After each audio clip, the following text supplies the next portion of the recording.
Football ইংল্যান্ডে গিয়ে লিগে খেলেছি 1990, অত্যন্ত কম বয়স, পয়সা দিয়ে নিয়ে যেত খেলার জন্য, ভালো ইনকাম।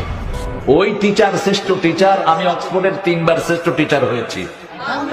আজকে বলে ফেললাম ফট করে, এটা কেউ জানে না আমার পরিবারের। ব্রিটিশ একজন মডেলকে আমি কালেমা পড়ালাম, ব্রিটিশ মডেল ছিলেন তিনি। তখন আমি ব্রাইটন ইসলামিক সেন্টারের খতিব, 90 সাল। আব্দুর রহমান আস-সুদাইস, এই বেটা আমার ছোট্ট ভগ্নিপতির বাসায় আসে, অত্যন্ত ক্লোজ আমাদের পরিবারের সাথে।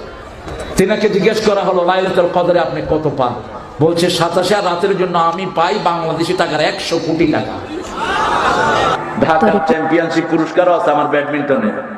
আসো খেলবো, খেলা হবে, খেলা হবে।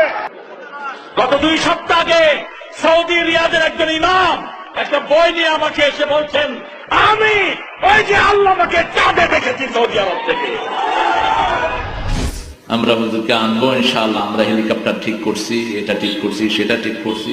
আমি হেলিকপ্টারে উঠতে চাই না, কারণ হেলিকপ্টারতে বেশি দ্রুতগামী রকেটে আমি চড়েছি অনেকবার। দুনিয়ার সবচেয়ে বড় পয়সাওয়ালা বেলগ্রেড, আইফোনের মালিক, দেখা হয়েছে আমার সাথে। স্যামসাং কোম্পানির মালিক আমাকে দাওয়াত করলেন, মিস্টার স্যামসাং। তিনি ইংরেজি বুঝেন না, অন্য ভাষা বুঝেন না, শুধু কোরিয়ান। আর আমিও কোরিয়ান কিচ্ছু বুঝি না। আমার টুপি ওর মাথা দিয়ে দিলাম, মিস্টার স্যামসাং পৃথিবীর শ্রেষ্ঠ একটা কোম্পানি। ডোনাল্ড ট্রাম্প, এই ডোনাল্ড ট্রাম্প আমার সাথে অনেকবার সাক্ষাতের অবস্থা হয়েছে, আমি যাইনি।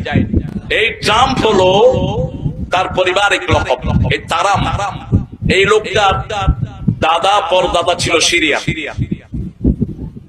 হাদিসে তার নাম এসেছে।